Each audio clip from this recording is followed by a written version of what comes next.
ਸਤਿ ਸ੍ਰੀ ਅਕਾਲ ਜੀ। ਤੁਸੀਂ ਵੇਖ ਰਹੇ ਹੋ ਪੰਜਾਬ ਮੇਲ USA TV। ਤੁਹਾਡਾ ਸਾਰਿਆਂ ਦਾ ਸਵਾਗਤ ਕਰੰਟ ਨਿਊਜ਼ ਐਂਡ ਵਿਊਜ਼ ਦੇ ਵਿੱਚ। ਮੈਂ ਹਾਂ ਸੰਜੀਵ ਯਸ਼ ਖੰਨਾ, ਮੇਰੇ ਨਾਲ ਨੇ ਜਤਿੰਦਰ ਖੈਰਾ। ਜਤਿੰਦਰ ਜੀ, ਆਪਣੇ CM ਮਾਨ ਸਾਹਿਬ ਕਹਿੰਦੇ ਨੇ ਕਿ ਪੰਜਾਬ ਦੀ ਧਰਤੀ ਤੋਂ ਗੈਂਗਸਟਰਸ ਬਿਲਕੁਲ ਖਤਮ ਕਰ ਦੇਣੇ ਨੇ। ਚੰਗੀ ਗੱਲ ਆ, ਚੰਗੀ ਸੋਚ ਆ। ਉਹਨਾਂ ਨੂੰ ਮੇਨ ਸਟ੍ਰੀਮ 'ਚ ਲੈ ਕੇ ਆਓ, ਪਰ ਜਿਹੜੇ ਬਹੁਤ ਦੂਰ ਨਿਕਲ ਗਏ ਨੇ ਉਹ ਤੇ ਫਿਰ ਫੈਸਲਾ ਕਾਨੂੰਨ ਕਰੇਗਾ, ਅਦਾਲਤਾਂ ਕਰਨਗੀਆਂ।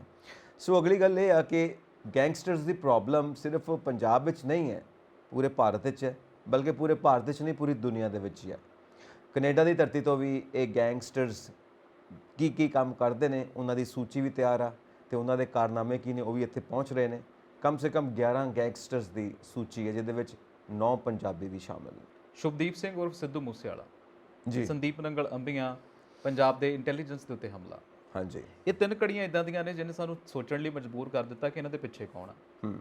ਫਿਰ ਬੜੇ ਸਾਰੇ ਨਾਮ ਆਏ, ਜਿਹਦੇ ਵਿੱਚ ਇੱਕ ਲੰਡਾ ਕਰਕੇ ਨਾਮ ਆਉਂਦਾ ਆ, ਇੱਕ ਆਉਂਦਾ ਆ ਗੋਲਡੀ ਬਰਾੜ, ਉਹ ਕੈਨੇਡਾ 'ਚ ਹੈ। ਉਹ ਦੋਨੇ ਕੈਨੇਡਾ 'ਚ, ਲੰਡਾ ਤੇ ਗੋਲਡੀ ਬਰਾੜ ਦੋਹੇ ਕੈਨੇਡਾ ਦੇ ਵਿੱਚ ਆ। ਹਾਲਾਂਕਿ ਇਹ ਜਿਹੜੀ ਸੂਚੀ ਆਈ ਹੈ, ਇਹਨਾਂ ਦੋਹਾਂ ਦੇ ਵਿੱਚ ਇਹਨਾਂ ਦੋਨਾਂ ਦਾ ਮਤਲਬ ਇਸ ਸੂਚੀ ਦੇ ਵਿੱਚ ਇਹਨਾਂ ਦੋਨਾਂ ਦਾ ਨਾਮ ਨਹੀਂ ਹੈਗਾ। ਬਿਲਕੁਲ। ਬ੍ਰਿਟਿਸ਼ ਕੋਲੰਬੀਆ ਪੁਲਿਸ ਨੇ ਸੂਚੀ ਕੀਤੀ ਹੈ ਔਰ 11 ਬੰਦਿਆਂ ਦੀ ਸੂਚੀ ਜਿਹੜੀ ਆ ਉਹ ਆਈ ਹੈ। ਔਰ ਇਹਦੇ 11 ਬੰਦਿਆਂ ਦੇ ਵਿੱਚ ਉਹਨਾਂ ਨੇ ਕਿਹਾ ਵੀ ਤੁਸੀਂ 9 ਬੰਦੇ ਇਦਾਂ ਦੇ ਜਿਹੜੇ ਨਾਂ ਤੋਂ ਪੰਜਾਬੀ ਹੋਏ ਲੱਗਦੇ ਨੇ। ਹੁਣ ਤਾਂ ਪ੍ਰਤੱਖ ਵੀ ਹੋ ਗਿਆ ਕਿ ਪੰਜਾਬੀ ਆ। ਕਿੰਨੀ ਮੰਦਭਾਗੀ ਗੱਲ ਹੈ ਕਿ ਸਾਡੇ ਮੁਲਕ ਦੇ ਲੋਕ, ਸਾਡੇ ਪੰਜਾਬ ਦੀ ਇਸ ਖਸਲਤ ਦੇ ਲੋਕ ਉੱਥੇ ਜਾ ਕੇ ਆ ਗੋਰਖ ਧੰਦਿਆਂ ਦੇ ਵਿੱਚ ਪਏ ਹੋਏ। ਕੀ ਅਸੀਂ ਖੱਟਣ ਡਏ ਆ, ਕਿੰਨੀ ਕੁ ਸਾਡੀ ਵਾਹ ਵਾਈ ਆ। ਸਹੀ ਹੈ। ਡਾਊਨ ਟਾਊਨ ਦੇ ਵਿੱਚ ਅਸੀਂ ਸੁਣਦੇ ਹੁੰਦੇ ਸੀ, ਉਹ ਕਿ ਜਿੰਨੇ ਵੀ ਮਿੱਤਰ ਕੈਨੇਡਾ ਰਹਿੰਦੇ ਨੇ ਜਾਂ ਫਿਰ ਕੋਈ ਹੋਰ ਕਿਸੇ ਤੋਂ ਸੁਣਦੇ ਆ, ਕਹਿੰਦੇ ਜੀ ਡਾਊਨ ਟਾਊਨ ਦੇ ਵਿੱਚ ਹਰ ਵੇਲੇ ਗੋਲੀ ਚੱਲਦੀ ਆ।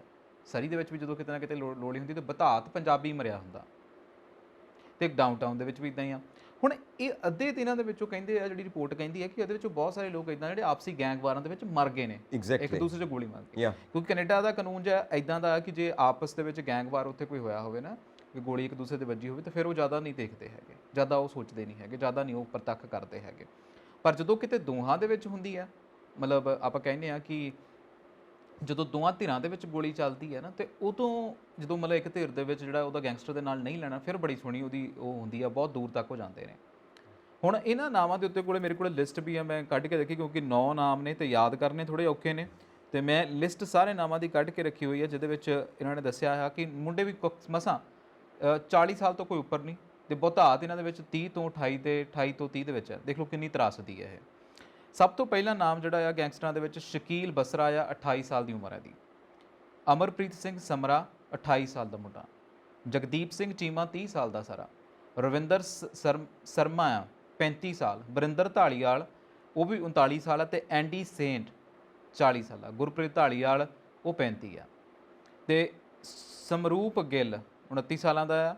ਸੁਮਦੀਸ਼ ਗਿੱਲ 28 ਸਾਲਾਂ ਦਾ, ਤੇ ਸੁਖਦੀਪ ਬੰਸਲ ਸ਼ਾਮਲ ਨੇ। ਸੁਖਦੀਪ ਬੰਸਲ ਦੇਖ ਲਓ, ਹੁਣ ਇਹਦੇ ਵਿੱਚ ਬਤਾਤ ਪੰਜਾਬੀ ਆ, ਬਹੁਤਾਤ ਪੰਜਾਬੀ। ਔਰ ਬਾਕੀ ਸਾਡੇ ਵਾਸਤੇ ਸ਼ਰਮ ਦੀ ਗੱਲ ਹੈ, ਕਿੱਥੇ ਪੰਜਾਬੀ ਕਿੰਨੀਆਂ ਮੱਲਾਂ ਮਾਰਦੇ ਪਏ ਨੇ, ਕਿੱਥੇ ਦੇ ਕਿੱਥੇ ਕੰਮ ਕਰਦੇ ਪਏ ਨੇ। ਹੁਣ ਜਿਹੜੀ ਆਪਾਂ ਓਲੰਪਿਕਸ ਦੀ ਗੱਲ ਕਰਦੇ ਹਾਂ, ਕਾਮਨਵੈਲਥ ਦੀ ਗੱਲ ਕਰਦੇ ਹਾਂ, ਪੰਜਾਬੀਆਂ ਨੇ ਮੋਸਟਲੀ ਰੈਸਲਿੰਗ ਦੇ ਵਿੱਚ ਕੀ ਕੁਛ ਨਹੀਂ ਕੀਤਾ, ਕਮਾਲ ਕੀਤਾ, ਉਹੀ ਕਮਾਲ ਕਰ ਦਿੱਤਾ। ਔਰ ਅੱਜ ਸਵੇਰੇ ਸਾਨੂੰ ਸੋਹਣੀ ਖਬਰ ਮਿਲੀ ਆ, ਵੇਟ ਲਿਫਟਿੰਗ ਦੇ ਵਿੱਚ ਕਮਾਲ ਹੋ ਗਿਆ।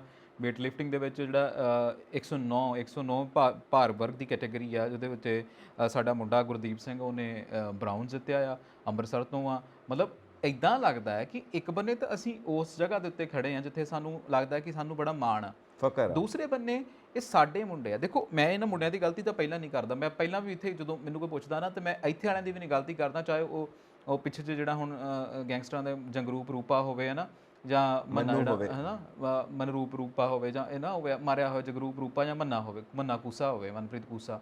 ਆਪਾਂ ਉਹਨਾਂ ਦੀਆਂ ਗਲਤੀਆਂ ਨਹੀਂ ਕੱਢਦੇ ਹੈਗੇ, ਇਹ ਸਿਸਟਮ ਦੀ ਗਲਤੀ ਹੈ। ਸਿਸਟਮ ਦੀ ਗਲਤੀ। ਜਦੋਂ ਇੱਥੋਂ ਮੁੰਡੇ ਪਹੁੰਚਾਉਂਦੇ ਆ ਨਾ, ਹਰ ਕੋਈ ਪੈਸੇ ਲਈ ਜਾਂਦਾ। ਸੰਜੀਵ ਜੀ, ਇੱਕ ਗੱਲ ਤਾਂ ਤੁਹਾਨੂੰ ਦੇਖਣ ਨੂੰ ਪੜੇਗੀ, ਪਰ ਉੱਥੇ ਜਿਹੜੇ ਸਾਡੇ ਪੰਜਾਬੀ ਭਾਈਚਾਰੇ ਦੇ ਲੋਕ ਹੁੰਦੇ ਨਾ, ਉਹ ਇਹਨਾਂ ਮੁੰਡਿਆਂ ਨੂੰ ਟਾਰਗੇਟ ਕਰ ਲੈਂਦੇ ਆ ਵੀ ਚਲੋ ਹੁਣ, ਕਿਉਂਕਿ ਤੁਹਾਨੂੰ ਪਤਾ ਕਿ ਕਈ ਵਾਰੀ ਤਾਂ ਰਹਿਣ ਦੇ ਕੋਲ ਛੱਤ ਵੀ ਨਹੀਂ ਹੁੰਦੀ ਉੱਪਰ ਕੋਲ, ਹੈ ਨਾ, ਤੇ ਫਿਰ ਬੰਦਾ ਕਹਿੰਦਾ ਚੱਲ ਯਾਰ ਆਈਸ ਕਹਿੰਦੇ ਉੱਥੇ ਵੀ ਆਈਸ ਨੂੰ ਫਲਾਣੇ ਮੋਟਲ 'ਚ ਡਿਲੀਵਰ ਕਰਿਆ, ਆਈਸ ਨੂੰ ਫਲਾਣੇ ਥਾਂ ਡਿਲੀਵਰ ਕਰਿਆ।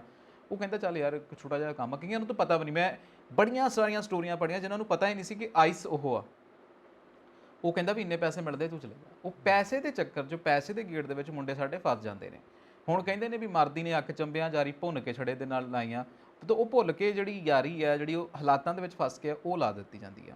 ਪਰ ਇੱਥੇ ਇਹ ਵੀ ਗੱਲ ਹੈ ਨਾ ਕਿ ਸਾਡੇ ਲੋਕਾਂ ਨੂੰ ਉੱਥੇ ਥੋੜਾ ਜਿਹਾ ਪਹਿਲਾਂ ਹੀ ਜਿਹੜੇ ਨਿਆਣੇ ਨਵੇਂ ਆਉਂਦੇ ਇਮੀਗ੍ਰੈਂਟਸ ਉਹਨਾਂ ਨੂੰ ਸਮਝਾਉਣਾ ਚਾਹੀਦਾ, ਰੇਡੀਓ ਟਾਕਸ ਹੋਣੀਆਂ ਚਾਹੀਦੀਆਂ ਨੇ ਵੀ ਇਦਾਂ ਦੇ ਲੋਕ ਵੀ ਤੁਹਾਨੂੰ ਮਿਲਣਗੇ, ਤੁਸੀਂ ਤਿਆਰ ਰਹਿਣਾ ਚਾਹੀਦਾ, ਕਿਉਂਕਿ ਇਹ ਵਿਸ਼ਾ ਹਾਲਾਂਕਿ ਬਹੁਤ ਉੱਪਰ ਕੇ ਬਹੁਤ ਨਹੀਂ ਉੱਪਰ ਕੇ ਆ ਗਿਆ ਵੀ ਪਤਾ ਸਾਨੂੰ ਇਦਾਂ ਦੇ ਲੋਕ ਹੁੰਦੇ ਆ ਉੱਥੇ, ਪਰ ਫਿਰ ਵੀ ਹਜੇ ਉਸ ਹੱਦ ਤੱਕ ਅਵੇਅਰਨੈਸ ਨਹੀਂ ਹੈਗੀ। ਮੁੰਡੇ ਮੈਨੂੰ ਲੱਗਦਾ ਆਇਲਸ ਇੰਸਟੀਚਿਊਟਾਂ ਦੇ ਉੱਤੇ ਕਹਿ ਦੇਣਾ ਚਾਹੀਦਾ ਵੀ ਭਾਈ ਚੱਲੇ ਤੇ ਹੈਗੇ ਆ, ਪਰ ਉੱਥੇ ਗੋਰਖ ਧੰਦਿਆਂ 'ਚ ਨਾ ਪਿਓ, ਫਿਰ ਨੁਕਸਾਨ। ਦੇਖੋ ਗੱਲ ਇਹ ਆ ਕਿ ਇਹ ਬਿਲਕੁਲ ਇਮੇਜਿਨੇਸ਼ਨ ਤੋਂ ਬਿਯੋਂਡ ਗੱਲ ਚਲੀ ਜਾਂਦੀ ਹੈ ਕਿ ਕੈਨੇਡਾ ਦੀ ਧਰਤੀ 'ਤੇ ਜਾ ਕੇ ਪੰਜਾਬੀ ਲੋਕ ਇੱਦਾਂ ਅਰੇਂਜਮੈਂਟ ਕਰ ਸਕਦੇ ਨੇ ਕਿ ਉੱਥੇ ਐਜ਼ ਗੈਂਗਸਟਰਸ ਐਸਟੈਬਲਿਸ਼ ਹੋ ਜਾਣ। ਪਿੱਛੇ ਜੇ ਇਹ ਵੀ ਨਿਊਜ਼ ਹੋਈ ਸੀਗੀ ਕਿ ਆਪਣੀ ਪੰਜਾਬ ਸਰਕਾਰ ਵੱਲੋਂ ਗੱਲਬਾਤ ਕੀਤੀ ਗਈ ਹੈ ਕੈਨੇਡਾ ਦੀ ਗਵਰਨਮੈਂਟ ਦੇ ਨਾਲ ਕਿ ਉਹ ਜਿਹੜੇ ਸਾਰੇ ਗੈਂਗਸਟਰਸ ਉੱਥੇ ਬੈਠੇ ਨੇ ਉਹ ਥ੍ਰੈਟ ਨੇ ਤੁਹਾਡੀ ਸਿਕਿਉਰਿਟੀ ਨੂੰ ਵੀ, ਇਸ ਕਰਕੇ ਗੋਲਡੀ ਬਰਾੜ ਦਾ ਨਾਂ ਖਾਸ ਤੌਰ ਤੇ ਮੈਂਸ਼ਨ ਕੀਤਾ ਕਿ ਉਹਨੂੰ ਲਿਆਂਦਾ ਜਾਏਗਾ, ਪੰਜਾਬ ਤੇ ਸਾਰੀ ਪੁੱਛਗਿੱਛ ਕੀਤੀ ਜਾਏਗੀ ਜੋ ਸਿੱਧੂ ਮੂਸੇਵਾਲੇ ਦਾ ਕੇਸ ਹੈ। ਇਹ ਵੀ ਨਿਊਜ਼ ਪਿੱਛੇ ਜੇ ਰਹੀ ਹੈ, ਹੁਣ ਉਹ ਕਿੰਨੀ ਕੁ ਅੱਗੇ ਵਧੀ ਆ ਉਹਦੇ ਬਾਰੇ ਹਜੇ ਕੋਈ ਨੈਕਸਟ ਰਿਪੋਰਟ ਨਹੀਂ ਆਈ। ਤਾਂ ਸਾਰੀ ਸਥਿਤੀ ਇਹ ਬਣਦੀ ਹੈ ਕਿ ਜੋ ਵਿਦੇਸ਼ੀ ਧਰਤੀ ਤੇ ਜਾ ਕੇ ਇਹੋ ਜਿਹੇ ਕਾਰਜ ਕੀਤੇ ਜਿਹਦੇ ਨਾਲ ਸਾਨੂੰ ਸਾਰਿਆਂ ਨੂੰ ਸ਼ਰਮ ਆਉਂਦੀ ਪਈ ਕਿ ਸਾਡੇ ਪੰਜਾਬੀ ਭਾਈਚਾਰੇ ਦੇ ਵਿੱਚ ਇੱਦਾਂ ਦੇ ਲੋਕ ਵੀ ਮੌਜੂਦ ਨੇ, but you are very right ਕਿ ਉਹ ਕਿਹੜੇ ਸਿਸਟਮ ਨੇ ਜਿਹੜੇ ਉਹਨਾਂ ਨੂੰ ਇੱਦਾਂ ਦੇ ਕਾਰਜ ਕਰਨ ਵਾਸਤੇ ਮਜਬੂਰ ਕਰਦੇ ਨੇ, ਕਿਉਂਕਿ ਉਹ ਕੈਨੇਡਾ ਗਏ ਨੇ ਕੁਝ ਬਣਨ ਵਾਸਤੇ, ਸੋਸ਼ਲ ਸਿਕਿਉਰਿਟੀ ਵਾਸਤੇ, ਕੋਈ ਲਾਈਫ ਐਸਟੈਬਲਿਸ਼ ਕਰਨ ਵਾਸਤੇ, ਸੈਟਲ ਹੋਣ ਵਾਸਤੇ, ਨਾ ਕਿ ਗੈਂਗਸਟਰ ਬਣਨ ਵਾਸਤੇ। ਜੇ ਗੈਂਗਸਟਰ ਹੀ ਬਣਨਾ ਸੀ ਤਾਂ ਪੰਜਾਬ ਮਾੜਾ ਸੀ, ਪੰਜਾਬ ਦੀ ਧਰਤੀ 'ਤੇ ਹੀ ਬਣ ਜਾਣਾ ਸੀ, ਪਰ ਗੈਂਗਸਟਰ ਬਣਨਾ ਕਿਉਂ ਹੈ, ਪੰਜਾਬ ਦੀ ਧਰਤੀ 'ਤੇ ਵੀ ਕਿਉਂ ਬਣਨਾ ਹੈ? ਇੱਥੇ ਵੀ ਉਹੀ ਗੱਲ ਆ ਜਾਏਗੀ, ਸਿਸਟਮ। ਸੋ ਸਿਸਟਮ ਉਹ ਕਿਹੜਾ ਹੈ ਜਿਹੜਾ ਨੌਜਵਾਨ ਬੱਚਿਆਂ ਨੂੰ ਜਾਂ ਨੌਜਵਾਨ ਮੁੰਡਿਆਂ ਨੂੰ ਗੈਂਗਸਟਰ ਬਣਨ ਵਾਸਤੇ ਮਜਬੂਰ ਕਰਦਾ? ਉਹ ਕਿਹੜੀਆਂ ਗੱਲਾਂ ਨੇ ਜੋ ਉਹਨਾਂ ਨੂੰ ਇਹਨਾਂ ਰਾਹਾਂ ਤੇ ਤੋਰਦਾ? ਕੌਣ ਹੈ ਜੋ ਇਹਨਾਂ ਨੂੰ ਇਦਾਂ ਬਣਾ ਕੇ ਆਪਣਾ ਫਾਇਦਾ, ਆਪਣਾ ਲਾਹਾ ਲੈਣਾ ਚਾਹੁੰਦਾ, ਇਹਨਾਂ ਨੂੰ ਇਸਤੇਮਾਲ ਕਰਨਾ ਚਾਹੁੰਦਾ, ਜਿਹਦੇ ਵਾਸਤੇ ਇਹਨਾਂ ਦੀ ਜ਼ਿੰਦਗੀ ਦੀ ਕੋਈ ਕੀਮਤ ਨਹੀਂ, ਸਿਰਫ ਮੋਹਰੇ ਨੇ, ਇਸਤੇਮਾਲ ਕਰਨਾ ਹੈ। ਔਰ ਕਿਤੇ ਮਰ ਗਏ ਤੇ ਮਰ ਜਾਣ, ਸਾਡਾ ਕੀ ਜਾਣਾ, ਸਾਡੇ ਵਾਸਤੇ ਕੰਮ ਕਰਨ, ਇੱਕ ਜਾਏਗਾ ਤੇ ਦੂਜੇ ਨੂੰ ਫਿੱਟ ਕਰ ਲਵਾਂਗੇ। ਇਹ ਕੌਣ ਲੋਕ ਨੇ ਜੋ ਇਹਨਾਂ ਨੂੰ ਇਸਤੇਮਾਲ ਕਰਦੇ ਨੇ? ਵਾਕਈ ਬਹੁਤ ਵੱਡਾ ਸਵਾਲ ਆ। ਮੈਨੂੰ ਲੱਗਦਾ ਕਿ ਆਪਾਂ ਅੱਗੇ ਵਧੀਏ, ਫਿਰ ਆਪਾਂ ਅੱਗੇ ਵਧੀਏ, ਜ਼ਰੂਰ ਵਧੀਏ, ਬਟ ਇੱਕ ਸੋਸ਼ਲ ਇਸ਼ੂ ਆ ਉਹ ਜਿਹਦੇ ਉੱਤੇ ਕੰਮ ਹੋਣਾ ਚਾਹੀਦਾ, ਬਹੁਤ ਜ਼ਬਰਦਸਤ ਕੰਮ ਹੋਣਾ ਚਾਹੀਦਾ। ਵਾਕਈ, ਕਿਉਂਕਿ ਮਾਵਾਂ ਦੀਆਂ ਕੁੱਖਾਂ ਜਦੋਂ ਹਰੀਆਂ ਹੁੰਦੀਆਂ ਨੇ ਤਾਂ ਕਿੰਨੀਆਂ ਖੁਸ਼ੀਆਂ ਹੁੰਦੀਆਂ। ਉਹ ਕਹਿੰਦਾ ਨਹੀਂ, ਆਪਣੇ ਪੰਜਾਬ ਦੇ ਵਿੱਚ ਤਾਂ ਬੋਲੀਆਂ ਵੀ ਹੁੰਦੀਆਂ ਵੀ ਇੱਕ ਵੀਰ ਦੇਵੀ ਮੇਰੇ ਰੱਬਾ ਪੇਕੇ ਜਾਣ ਨੂੰ ਬੜਾ ਚਿੱਤ ਕਰਦਾ, ਵੀ ਉੱਥੇ ਚਲੋ ਵੀ ਢਾਲ ਬਣੀ ਰਹਿੰਦੀ ਜਿਹੜੀਆਂ ਧੀਆਂ ਹੁੰਦੀਆਂ ਹਨਾ ਉਹਨਾਂ ਦੇ ਪਿੱਛੇ ਸੱਭਿਆਚਾਰ ਆ, ਕਿਉਂਕਿ ਜੜ ਬਹੁਤ ਮਜ਼ਬੂਤ ਆ ਭਰਾਵਾਂ ਦੀ। ਜੇ ਕਿਸੇ ਦੀ ਮਾਂ ਦੀ ਕੁੱਖ ਵਾਚਣੀ ਜਾਂ ਉਹਦੇ ਲਈ ਨੇਰ ਪੈ ਜਾਣਾ, ਇੱਕ ਮੈਨੂੰ ਲੱਗਦਾ ਕਿ ਬਹੁਤ ਵੱਡੀ ਗੱਲ ਹੈ, ਬਹੁਤ ਵੱਡੀ ਗੱਲ ਉਹ ਵੀ ਹੈ। ਔਰ ਦੂਜੀ ਗੱਲ ਇਹ ਵੀ ਹੈ ਕਿ ਜਿਹੜੀ ਸੋਸ਼ਲ ਥ੍ਰੈਟ ਆ ਉਹ ਪਤਾ ਨਹੀਂ ਕਿੰਨਿਆਂ ਕੁ ਨੂੰ ਮਾਰੂਗਾ।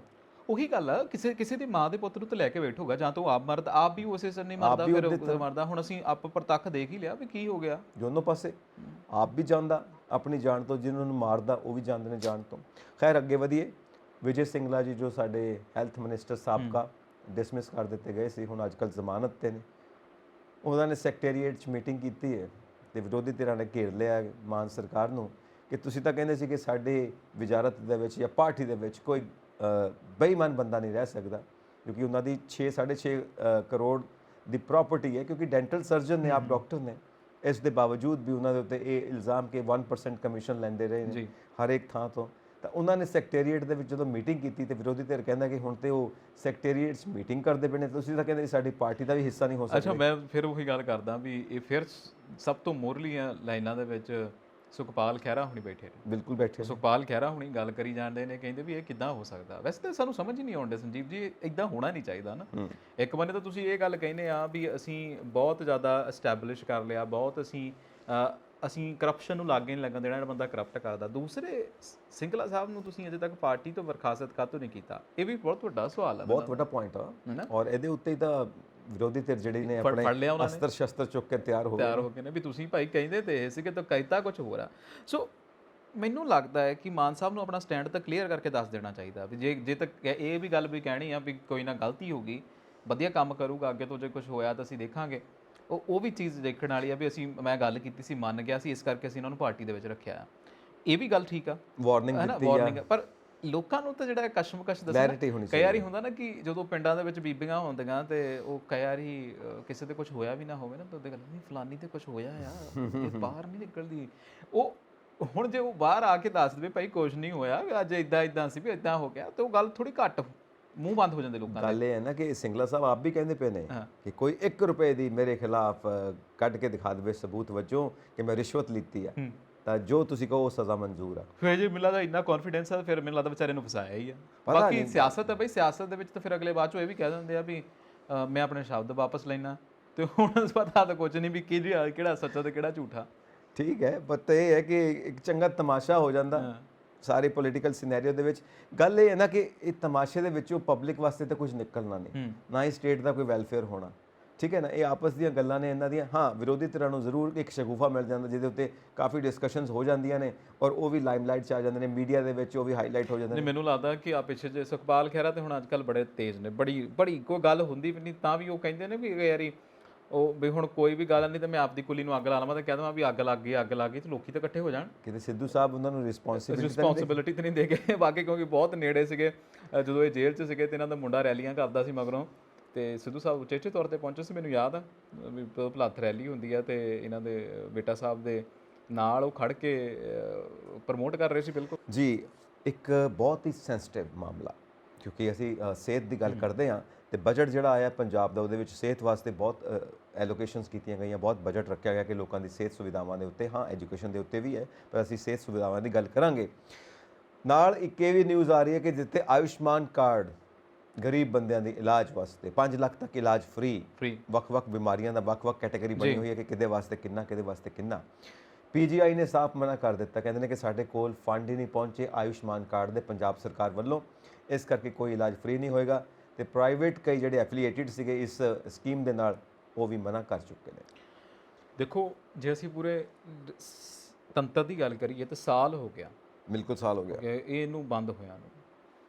ਆਯੁਸ਼ਮਾਨ ਭਾਰਤ ਤੁਹਾਨੂੰ ਯਾਦ ਹੋਊਗਾ ਮੋਦੀ ਸਾਹਿਬ ਜਦੋਂ ਹੀ ਆਉਂਦੇ ਨਾ, ਮੈਂ ਤਾਂ ਮੈਨੂੰ ਉਹ ਗੱਲ ਯਾਦ ਆ ਜਾਂਦੀ ਹੈ ਜਦੋਂ ਸਵੇਰੇ ਸ਼ਾਮੀ 8 ਵਜੇ ਆਏ ਸੀ ਤੇ ਕਹਿੰਦੇ ਸੀ ਵੀ ਕਿ ਅਬ ਨੋਟ ਬੰਦ।